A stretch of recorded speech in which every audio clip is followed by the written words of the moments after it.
came home dahil in the first place hindi natin siya napigilan na dalhin doon sa ICC. Ako talaga ay masama ang loob ko. Mahiya ko sabihin sa gagawin na bring him home.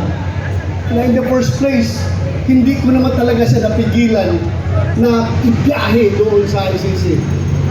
Kaya napakasama ang loob ko.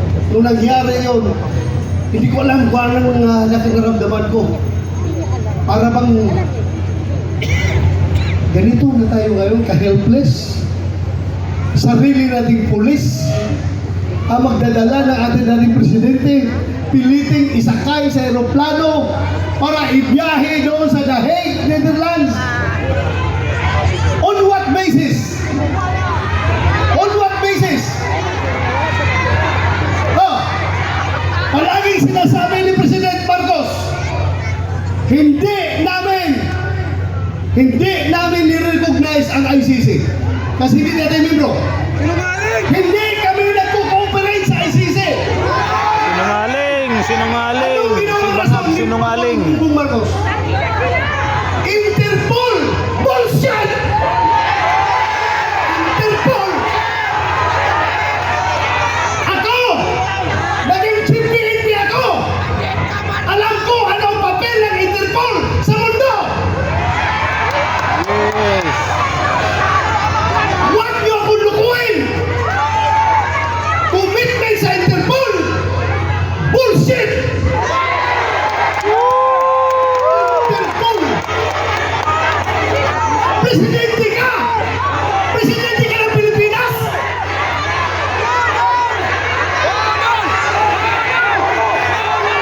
Presidente ka ng Pilipinas!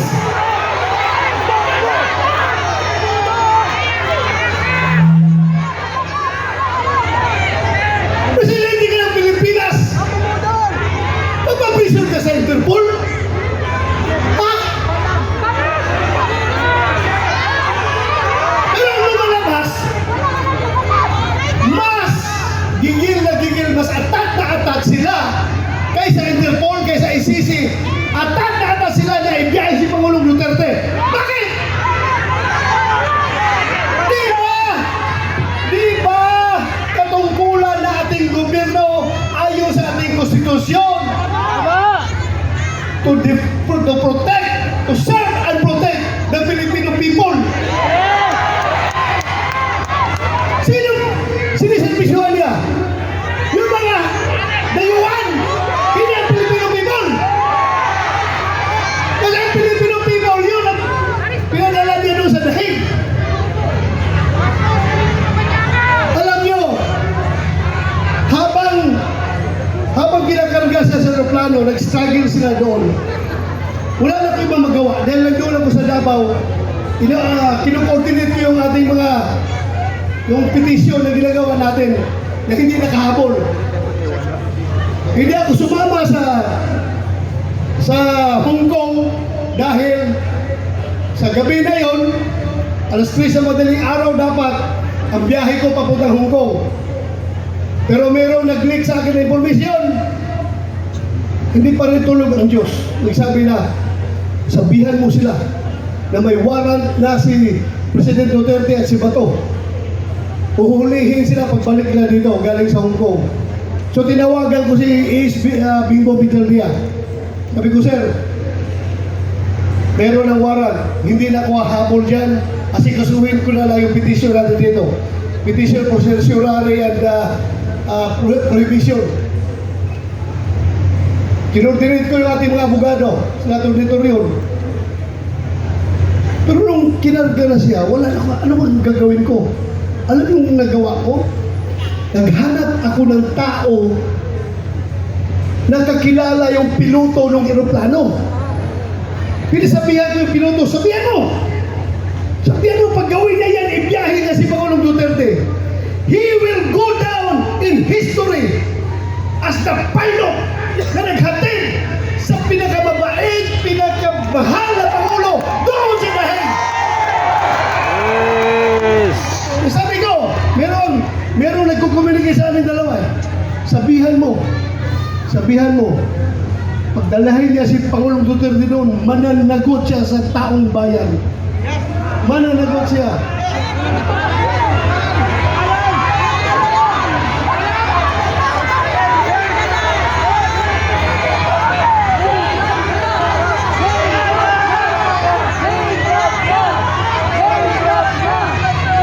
Alam niyo, ang nakakasama ng loob ko.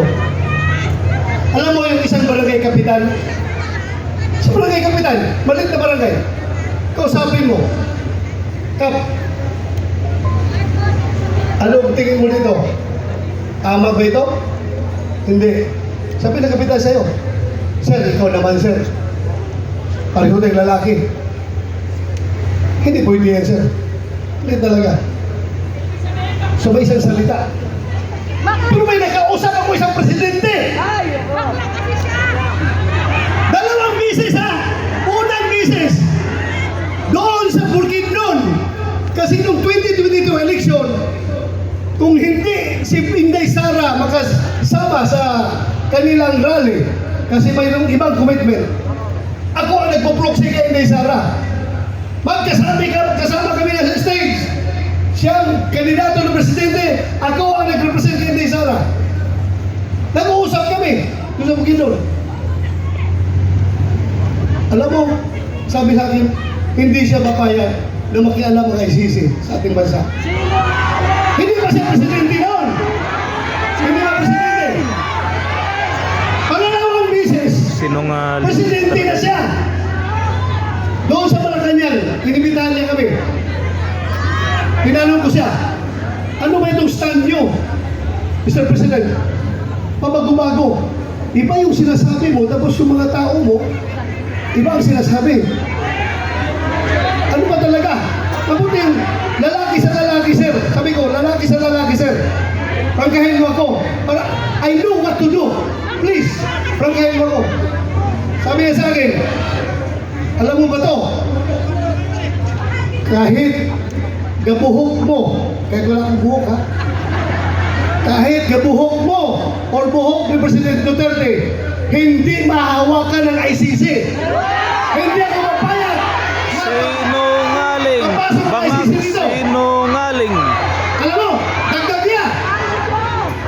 Kasi, kung papayagan ko yan, alam niyo, kung papayagan ko yan, after ninyo, mga Duterte, ikaw, after sa investigasyon ninyo, baka kami na naman ang isusunod ng ICC. Tama siya, tama. So, naniwala ako. Pero bakit ngayon, yung nagkahiwalay ang unity, bakit biglang nagbago? Biglang nagbago. Halata na itong lahat, ang ugat nitong lahat, ay kasakiman sa poder ng gobyerno. Ayaw nila na papalit si Vice President Inday Sara sa 2028 para maging presidente. Sinimulan nila yan sa People's Initiative. Doon nagsimula. Nagka-litsi-litsi ng Pilipinas. Ngayon, ano nangyari? Saan pupunta ang Pilipinas nito? Not very much divided. Mabuti sana kung ang division ay 50-50. Ako, hindi ako statistician, pero alam ko, ang division ay nasa 80-20.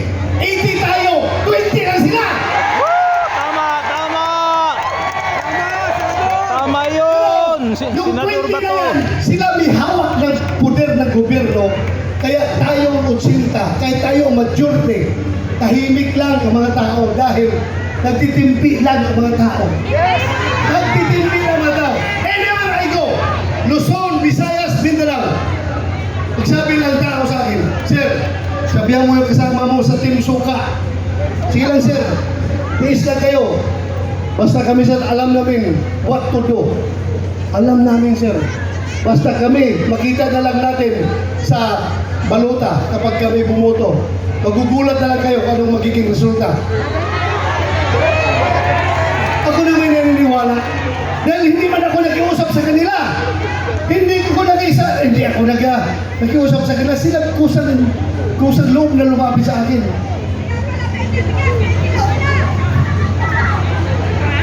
Alam nyo, ang nakakasama pa, ha? Ako, kilala ko at nakasama ko si Pangulong Duterte almost 40 years. 39 years, more than 39 years, magpo 40 years na kami magkakilala. 1986, pag-graduate ko sa PMA, pagdating ko sa Davao, Vice Mayor pa siya noon. Kami, parehong lalaki, puro action man. Pagdating sa Gira doon sa NPA sa Davao Region, ako palagi ang nangunguna sa Gira. Ako palagi ang nangunguna. Siya naman ay piskal pa noon. Naging Vice Mayor ng appoint President na Cory Aquino. Gusto niyan, pareho kami, parang talagang gusto ng adventure, gusto ng action. Kaya every time meron ako enkwentro, pupunta siya doon, makibalita kung ano nangyari. So doon kami nag-start kakilala. Noong kinasal ako na 1989, siya ginawa naming ninong. At from there on, doon na. Nagsimula ang aming samahan. Pero ako, ipagmayabang ko talaga sa inyo. Yung tao na yan, for 40 years, nakilala ko siya at nagkakasama kami. Ako bilang pulis at siya bilang mayor ng Davao City. Kahit isang utos na para sa pansarili, pang-personal at pang-politikal na utos, walang binigay sa akin yan si Pangulong Duterte. Ganon po siya, katinok na tao.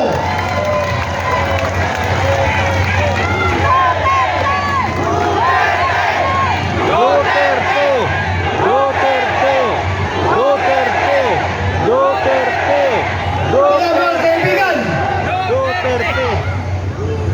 pagdating ng araw, ako ayaw ko sana kayo isama sa problema ko. Ayaw ko idamay kayo. Pero pagdating ng araw, nalalabas yung warrant of arrest ko. Uhulihin ako ng PNP. Ito lang masasabi ko sa inyo. Ito lang masasabi ko sa inyo. Lahat ng ginagawa nila ay illegal. Kasi yung warrant of arrest na kanilang siniserve sa atin, hindi yan nagagaling sa competent authority. Hindi yan nagagaling sa local natin.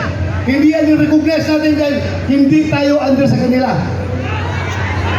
Kaya dapat magkakaisa tayo. Hindi ko kayo dinadamay ha, pero pinapaalam ko lang sa inyo.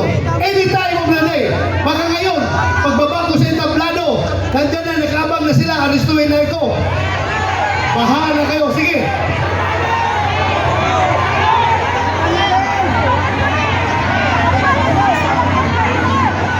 Kawawa ang Pilipinas! Ganito na lang ba tayo? Kawawa! Sana magising tayong lahat. Pero ako, don't get me wrong. Ako po'y nakikiusap sa inyo na kahit kayo'y galit na. Kahit kayo'y nagigigilan ng gusto dyan. Dahil sa inustisya na ginagawa nila, ako pa rin na nakikiusap sa inyo. I am appealing for your sobriety. Sana kalma lang tayo. Huwag tayo gumawa ng dahas. Dahil pagdating sa dahas, bibigyan natin sila ng rason na mag-declare ng martial law. Diba? Huwag niyong gawin yan. Huwag niyong gawin. Huwag kayong gumawa ng dahas.